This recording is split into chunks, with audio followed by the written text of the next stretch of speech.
خان صاحب جن سزاؤں کو اس وقت جیل کے اندر بھگت رہے ہیں، آپ لوگوں کو اس چیز کا اندازہ ہے، وہ سزائیں ہیں ایبسلیوٹلی ناٹ گلٹی۔ میں ہوں وحید افغان اور آپ ہمارا یوٹیوب چینل دیکھ رہے ہیں۔ خان صاحب کو جو سزائیں ہوئی اس کی صرف ایک ہی وجہ ہے، ایبسلیوٹلی ناٹ۔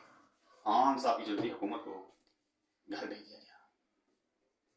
اس وقت گھر بھیجا گیا جب ملک کی اکانومی بہتری کی طرف جا رہی تھی، جب ملک میں اسٹاک چین بڑھ رہے تھے، جب ملک کے حالات بدل رہے تھے، رجیم چینج کے ذریعے خان صاحب کو آدھی رات کر دیا۔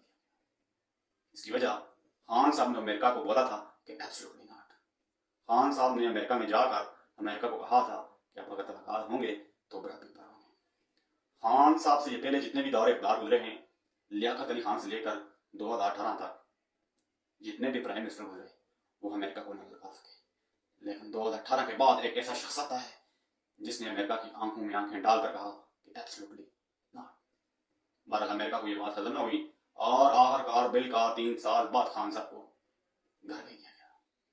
یہ رجیم چینج کے ذریعے ہی کیا گیا اور اس میں پی ڈی ایم بھی ملوث پائی گئی۔ مولانا فضل الرحمان صاحب بھی اس رجیم چینج کا حصہ تھے، ایم کیو ایم بھی اس رجیم چینج کا حصہ تھی، پیپلز پارٹی بھی اس رجیم چینج کا حصہ تھی۔ اول تک کہ 14 جماعتوں نے مل کر اس رجیم چینج کا حصہ بنا اور عمران خان کے ساتھ سازش کی اور چلتی حکومت کو مار دیا۔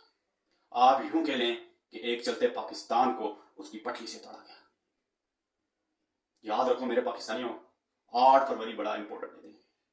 آپ نے رجیم چینج کا حصہ نہیں بننا، آپ نے خان کی خاطر نکلنا ہے، اپنے بچوں کی مستقبل کی خاطر نکلنا ہے۔ اگر آج اپنے آپ کو نہیں بدل سکتے تو کل بھی آپ لوگ اس ظلم کے خلاف آواز نہیں اٹھا سکتے۔ کل کے رونے سے بہتر ہے کہ آج آپ اس ظلم کے خلاف کھڑے ہو جائیں تاکہ آپ بچوں کا مستقبل بہتر ہو سکے۔